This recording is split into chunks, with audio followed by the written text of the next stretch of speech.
Hey everybody, it's Christine Ernst, the Fat Ass Cancer Bitch, coming to you from the Cozy Writing Cottage in Sandwich, Massachusetts on this very rainy Saturday, April 1st. Happy April 1st, you fools. Happy indictment, first of many, let us hope. Today I need to talk about violence, which is something that I write about a lot. I think about a lot. I think about it in my language when I started to notice violence in my language. Oh my gosh, traffic was murder. Kill me now. Beats me. My everyday vernacular is filled with so many violence-based references and metaphors. I would ask you to pay attention to your own language and start to notice it. I think you'll be really surprised. It's an interesting indicator how much of our culture is steeped in it. I hate guns, but my speaking is filled with guns because when I start to pay attention, I am blown away. We're locked and loaded, folks. If I give it a shot, do you think he'll go ballistic? She has a hair trigger. He's a loose cannon. We dodged a bullet there, you old son of a gun. It's kind of disturbing when we start to notice it. So today I'm going to read a piece which I wrote after Newtown in 2012, and I have updated it over and over and over again. It's filled with some statistics, and it's a piece that I read not only to remind myself, but to also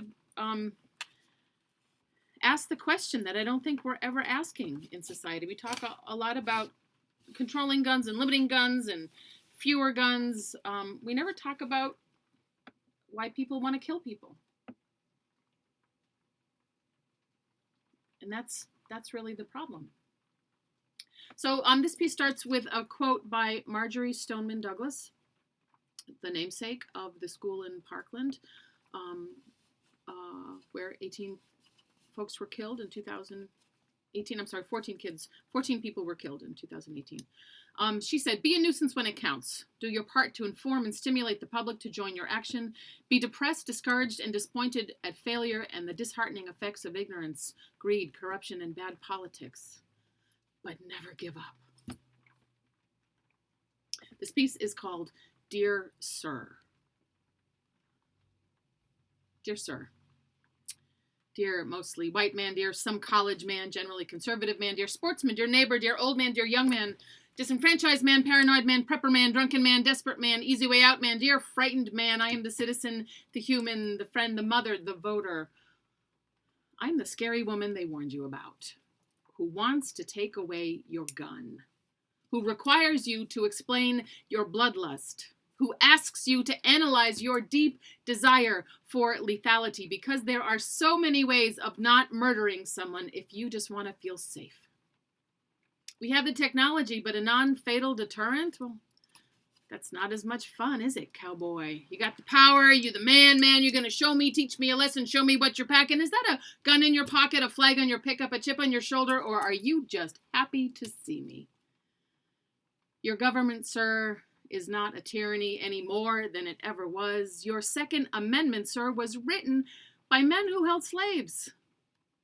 Do you really need to hunt, sir? Have you tried a crossbow or a camera? And I have to break it to you that you are not safer with your guns, sir. You are 22 times more likely to kill your own kid or yourself than the intruder in your fantasy. There was an armed guard at Columbine. Did you know? And a police force on campus at Virginia Tech, armed bouncers in Orlando, and most murderers buy their guns legally, have never been stopped by the likes of you, comic book shooter.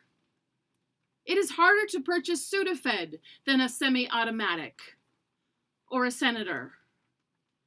And you have the cops and feds outgunned by a factor of 79 to 1. 335 million people in our country, sir. More than 400 million guns in civilian ownership. Did you get that? I know. I know. Guns don't kill people. Of course, people kill people. Guns just make it really, really easy for people to kill people. And when a military-grade assault weapon is your average active shooter's tool of choice, guns make it really, really easy to kill lots and lots of people, sir. So guns don't kill people, sir. I understand that, sir. You kill people. And when you can't swing a cat in this country, sir, without hitting a gun owner such as yourself and his stockpile of high-capacity magazines, don't you think that access is the problem? That the most powerful lobby in the history of this country is the agent? And bloodlust, sir.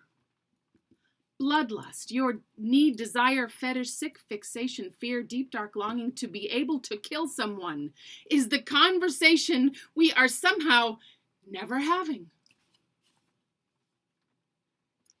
Does it make you feel good to be deadly, sir?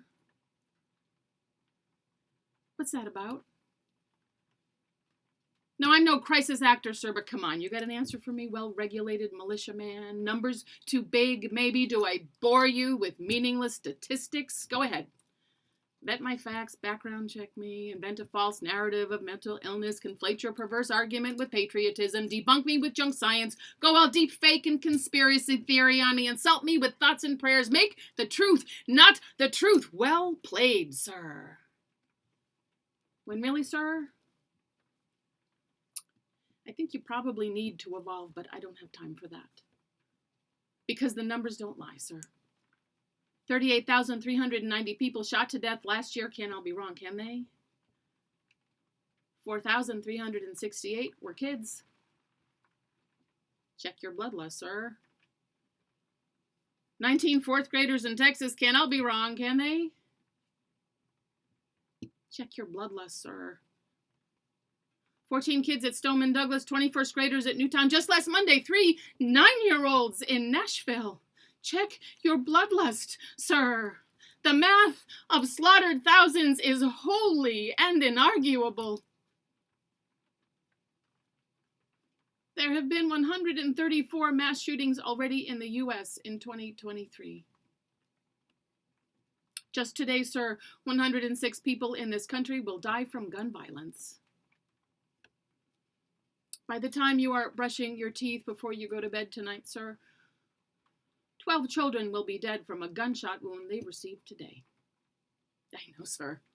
It's so hard to keep track, isn't it? All these senseless deaths.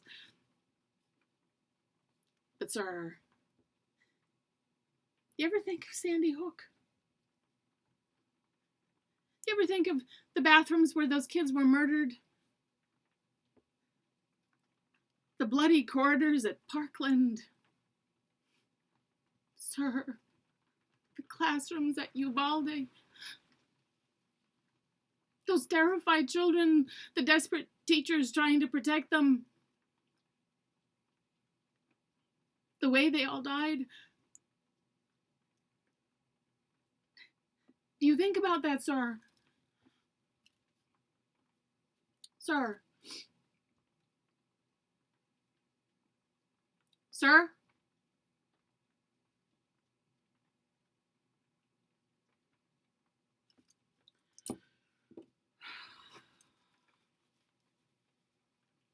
Well, I'll bring you something funny next week.